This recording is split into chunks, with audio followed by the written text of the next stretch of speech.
Welcome to the Leading Conversations podcast, sponsored by the Excel Leadership Network. On each episode, JD Pairing will have conversations with church planting pastors and leaders from around the country. You can learn more about how to connect with Excel at the end of this podcast. Let's join JD now and listen in on this leading conversation.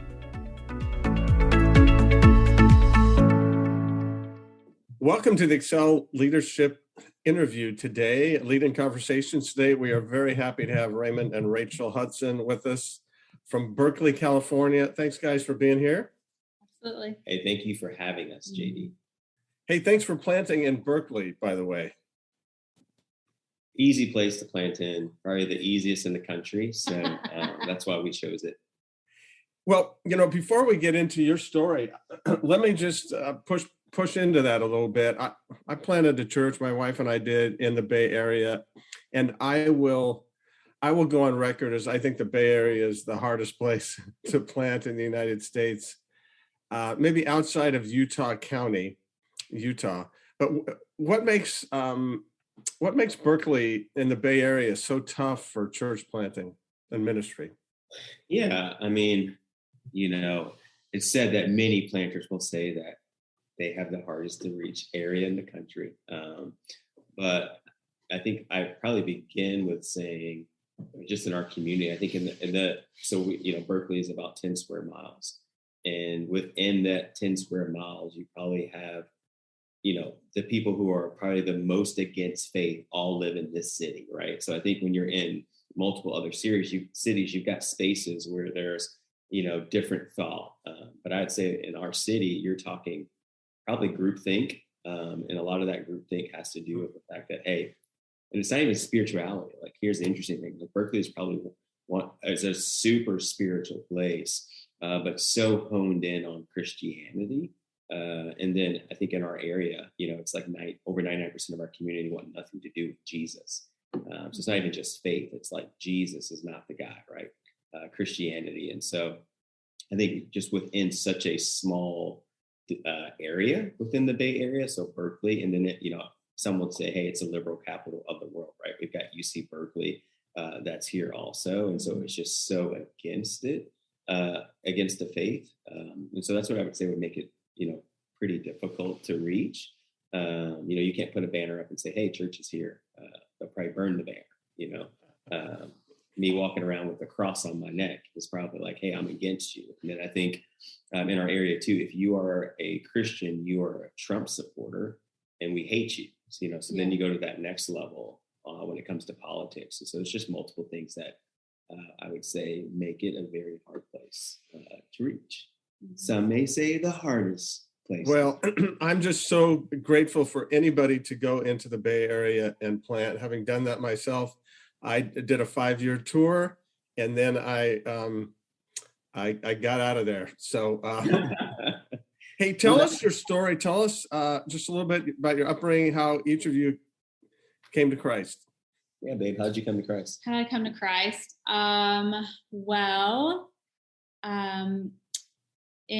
When I was a kid, I attended a pageant that some of you may know of, some of you may not. It was very big in the 90s.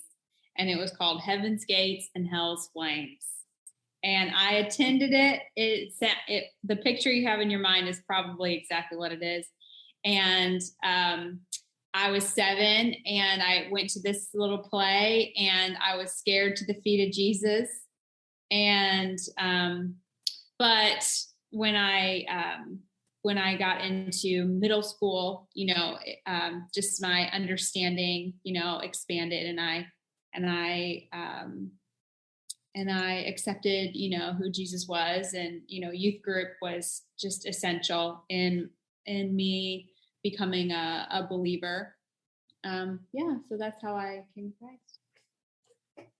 Wow, I remember that deal. Yeah. I'm glad to see it was effective for at least one person. It was. I am one of I know there were many. Stories, right? I'm a testimony of. Now, I don't know that it'd be, we wouldn't bring it in to our church and probably put it on here, but yeah, it was effective in the 90s for sure. No, then for me, I actually grew up in church. I was born in Long Island, New York, and my parents took me to church all the time. You just think like your stereotypical Black church. We were there all day long. So got there at 9, left there about 3:00. I slept a lot. It's probably one of the best seasons of life for sleep in that time frame. Wow. And I remember, I think I was maybe 7 or 8, and there was actually a young man who preached. It was probably he was probably like 15. And I remember seeing that and just thinking, I didn't know what it was, right? So I was just like, I don't know what this is, but what he's doing, I want to do. And then, fast forward to age 13 and went to a Pendel youth camp in Pennsylvania and got saved and called into ministry actually at age 13. So since 13, I gave up basketball and have been pursuing ministry ever since. Yeah. So it's City Center Church in Berkley. Do your services start at 9 and go till about 3? Is that every week? And people are coming in, they're excited. They love it. He has 75 points for every sermon. Yeah. 75-point sermon. You are joking, right? That's Yeah. Yes. Our services are probably shorter than every other church in America. Close. We're about 55 minutes. That's about where we're at. Well, how did you two meet? We were both in college. We were going to different colleges in the same town, and we were going to help this guy plan a youth rally. So we were both he was going to help worship, and I had a little dance team that I coached, and we were going to be a part of this youth rally. And we were at this planning meeting for it. And I came in the meeting late, and the closest seat that was open to the door was right by Ray. So I came and sat down by him, and we started. Tell the truth, you saw me. You're like, "Ooh, that dude is sexy, sexy." And we started a friendship from there. Is that too much? That was a lot. That was a lot. Calm down. You almost got gonged on that. I heard it. He ran outside and hit that bell. Yeah. But Ray, he at the time it wasn't unlimited texting. So it was like pay per text, right? And so he had this like pay as you go phone. So he kept having to load his phone. So he's spending all his money on adding minutes and texts to his phone. Because he couldn't stop texting me. It's true. Yeah. She also did. She also left out that she was playing footsies with me under the table. Yeah. The first time we met. Yeah. Couldn't help myself. Are you serious? She was. Tell the truth. I was tapping my. The devil. Tell the truth. What happened is I was tapping my foot, and I kept hitting him on accident. And she said sorry, and then it kept happening. Yeah. So he always says I was playing footsies. Now, we are looking for somebody to coach the Excel Leadership Dance Team. So, only if you're going to be on it, JD. You'll be front and center. I've been working on my TikTok videos, and maybe I will. Talk a little bit about your call to ministry. Ray, you said that happened at 13. Did both of you have a similar call to ministry?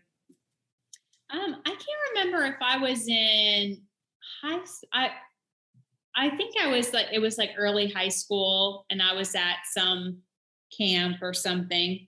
And I felt called to ministry, and and I always felt really close to the Lord, just kind of wanting to, I don't know, do the right thing, wanting to be obedient to him. I've always just had a really strong pull towards that. And, I couldn't really imagine doing anything else.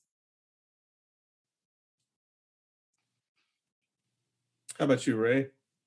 For me, after age 13, I was on like traveling basketball teams and stuff like that, and just really felt God called me to ministry. And then every time I would, reconsider, I'd be at like a youth camp, and there'd be a pastor, and they'd always single me out and say, God's calling you to pastor, or, in some other words. But so yeah, I mean, literally age 13 from then, I just kind of have been running and passionate about helping people find Jesus. And, well, I know that you were an executive pastor of a pretty large church in the Bay Area, did a lot in ministry. How did the idea and the call to church planting hit you guys? It's so funny because Rachel's always said, I will never plant a church. So that was like reminded. She told me that over and over throughout the years, just to make sure I understood. We had friends that they called us up one day and they said, we're planting a church in Chicago. Come. And I was like, that's nice. I'm going to pray for you. And so, so I think it was 2019, January, I actually was speaking at a spiritual emphasis week at Evangel University. And I work with the Church Multiplication Network. So that's what we were there for, just talking about planting and everything. And it was actually when I was speaking there, talking to them about, ministry and utilizing their influence to build God's kingdom, I just felt God say, hey, I'm calling you to plant. And so I did what every smart, older person who's been in ministry long enough does. You don't tell your wife that, you don't tell her. So I didn't tell her. I let the Lord speak. And so I waited. And then we went to a conference March 2019. And then at that conference, God was kind of speaking to her and to me just about God calling us out. And I'll let you tell kind of your part. Yeah. So I was at this conference and the Lord was speaking to my heart about fear, not about church planting, but about fear and about what God had for us. If I continued to be afraid of stepping into God's calling, whatever it was, we weren't going to be able to do what he was calling us to do. And so I, just kind of addressed that fear with God and repented and for the first time I said, okay, God, whatever it is, whatever you're calling us to, I trust in you and I trust in your calling. And it became pretty apparent that, that what we were currently doing, that we were being called into something to take a bigger step. And it seemed that, that church planting and being able to set the vision and being able to do it from scratch, whatever we were being called to do, was a bigger risk. But it seemed that risk was, it was a bigger risk, but I'd say you can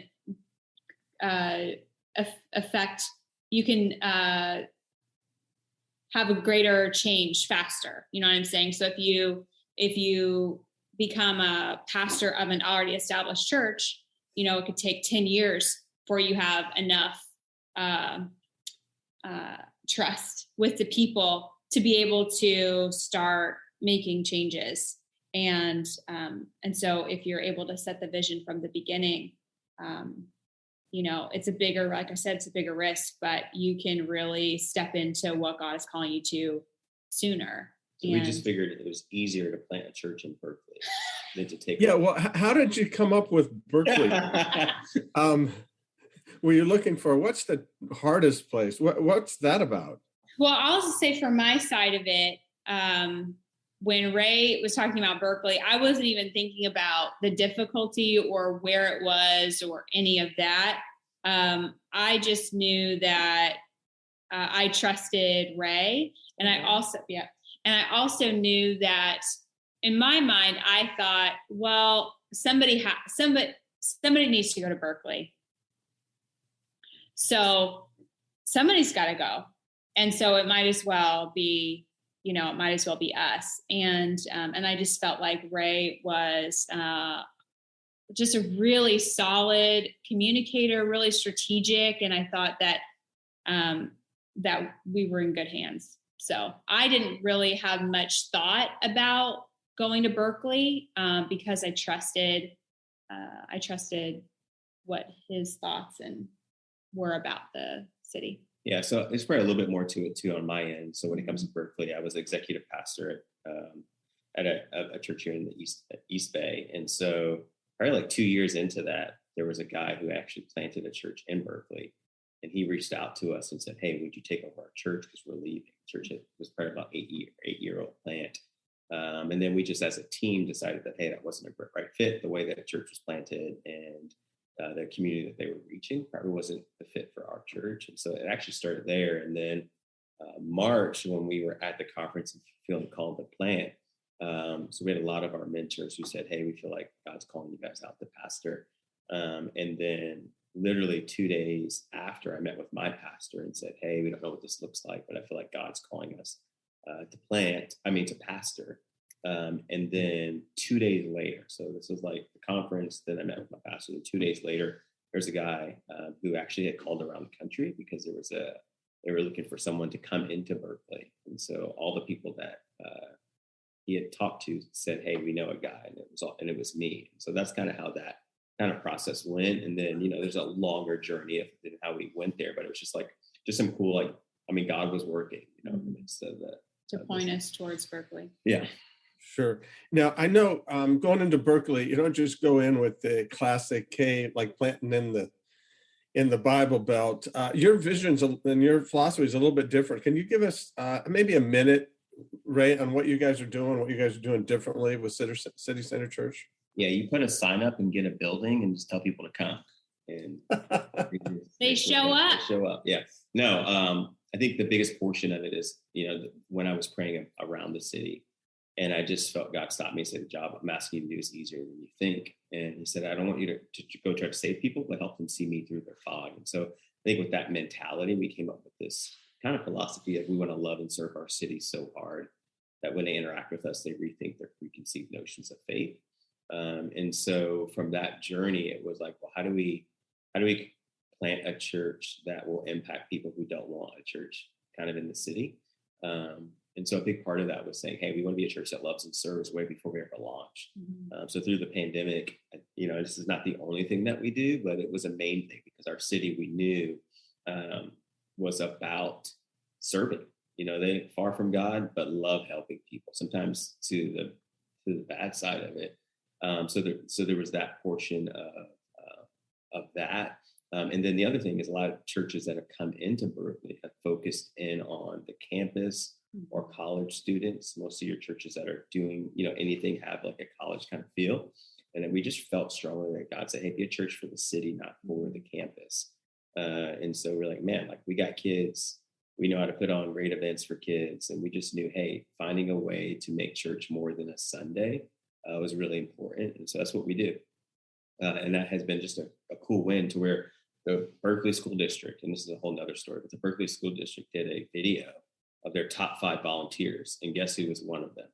Our church. They've never recognized a church for anything, but they recognized us as one of their top volunteers. They did a video on us, and it sent it to all the families. And so it was just but that goes back to that, man, if we just love and serve people so hard that when they interact with us, they just begin to rethink their preconceived notions of faith. I think it's in that rethinking that life change can happen. So many times we try to get people to salvation, which that route is there. But I think for us, it's like, hey, what's the next step? Okay, in the city, that they don't want anything to do with faith, we can just get them to rethink that, hey, we're actually normal. And even though we may think differently on certain things, man, we can still be in a relationship and in family and in community. Is a cool win to the point of, we just did our first extravaganza that I'm going to tell Brian about. And we did a bunch of marketing for it. And we were wondering, hey, what is this going to look like? We had almost 600 people come to a church event that we hosted in Berkley. And it's so funny. I say it felt like we were in like the Midwest because all the families came who are far from faith. But if you were to show up there, you would think this was just a church event that we did. And people were so happy. And it was like one of those days where you get this win of, hey, we know it's going to be hard. But man, when you impact families and kids, they're open to it. And so it was a great event. That was longer than a minute. I apologize. But no, that's great. It's so cool to see what God's doing there through you guys. Hey, last question. Each of you, give us one leadership insight, leadership tip. If you were going to say, hey, this is what you guys need to know, what would you say? About planting or just in general? About anything leadership. Go for it. Okay. I You got have one? one. Okay. Don't try to do all the things.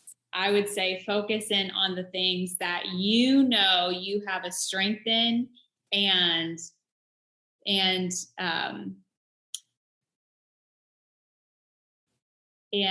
allow for God to bring the people that are strong in the areas where you're weak. That's great. Don't try to do all the things. Don't do all the things. You're going to be bad at it. But that's a temptation, isn't it? Yeah. Yeah. I got two. Is that okay? Is that too much? Yes, you can have two.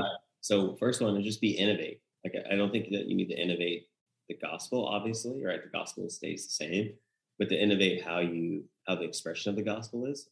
We're just in such a time where people don't want faith, but I think if we think creatively and innovate, we can make things that seem impossible possible with the power of God. And so I think God is an innovative God.